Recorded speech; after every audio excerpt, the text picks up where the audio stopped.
Welcome to The Explainer. Today, we're going to crack open a time capsule and step right into Solvay, New York in the year 1957. We're not just looking back at history. We're trying to feel what it was like to live in a world that existed almost entirely within a few walking blocks. So let's start with a smell. This quote, it just perfectly captures how the end of summer felt in this one small neighborhood. See, the New York State Fair didn't announce its arrival with a billboard. Oh no, it showed up on the wind with this incredible smell that just took over everything. It was a sign that your world, for 1 week at least, was about to get a whole lot bigger.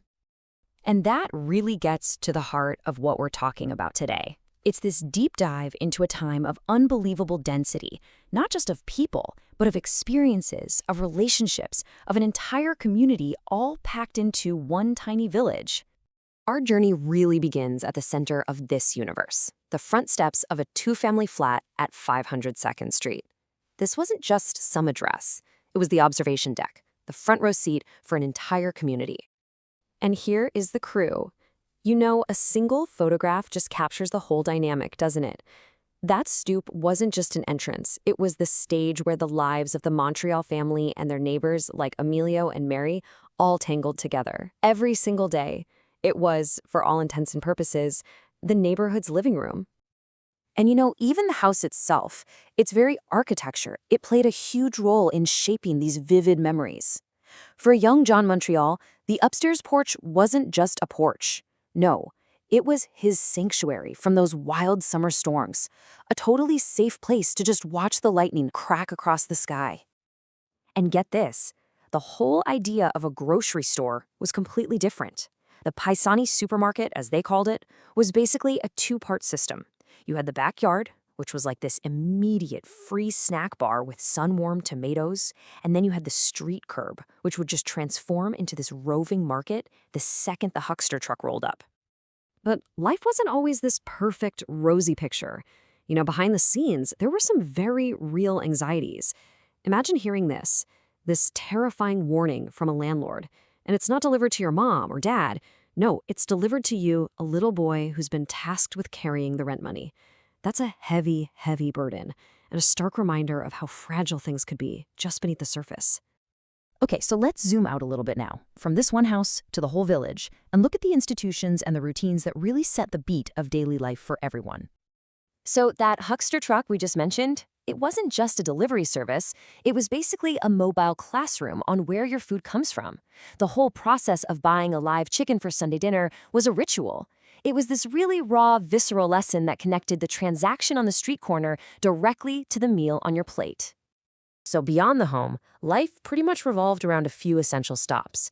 You had Columbus bread, because you had to have the perfect Italian loaf. You had Augie's Barbershop for that mandatory, brutally efficient brush cut. And then you had Sherwood's, which was basically the unofficial community center for the whole village. And what's so fascinating about Sherwood's is this mashup of the old and the new. I mean, think about it. Right next to this classic soda fountain with spinning stools and hand-mixed cherry cokes, you had this piece of cutting-edge technology, a vacuum tube tester. It was the place where dads were trying to fix the family TV while their kids were getting a sugar rush. The whole rhythm of the week was framed by sound. The village was physically and spiritually bookended by two churches. To the east, you had the powerful bells of St. Cecilia's, calling all the Catholic families. And to the west, you had Asbury Church, which was the spiritual counterweight for the Protestant community. You could literally stand there on a Sunday and watch families walking in opposite directions to their spiritual homes. Okay, now let's see how this all builds. Because the entire village, every home, every church, every barbershop, operated in the deep shadow of two industrial giants that literally defined the town's reason for being. And this is where you really see the town's split personality. On one hand, you had Pass Seymour, which you could call the village's hands. It was known for clean, precise electrical work, a really coveted spot for women to work. And then you had the Solvay Process Company, the village's lungs. This was the heavy industry giant, the cloud maker, and a magnet for immigrant labor. Now, the really crucial thing to get here is that Pass Seymour put a little piece of Solvay into homes all across America. So every single time somebody in a brand new suburban house flipped a light switch, there was a really good chance they were touching a piece of craftsmanship from this very factory. Meanwhile, the Solvay Process Company, the town's namesake, was just this relentless engine. It ran 24/7, churning out chemicals for the entire nation and pumping its industrial waste into these huge beds that, over time, became these surreal, chalky white cliffs right on the edge of town. So, you have these industrial titans shaping the town's economy and its skyline. But for a kid, well, their world was defined by something else entirely. Let's explore the boundaries of that world, an era of incredible, almost unthinkable freedom for a child. This one number just says it all. 1.5 miles. Just let that sink in.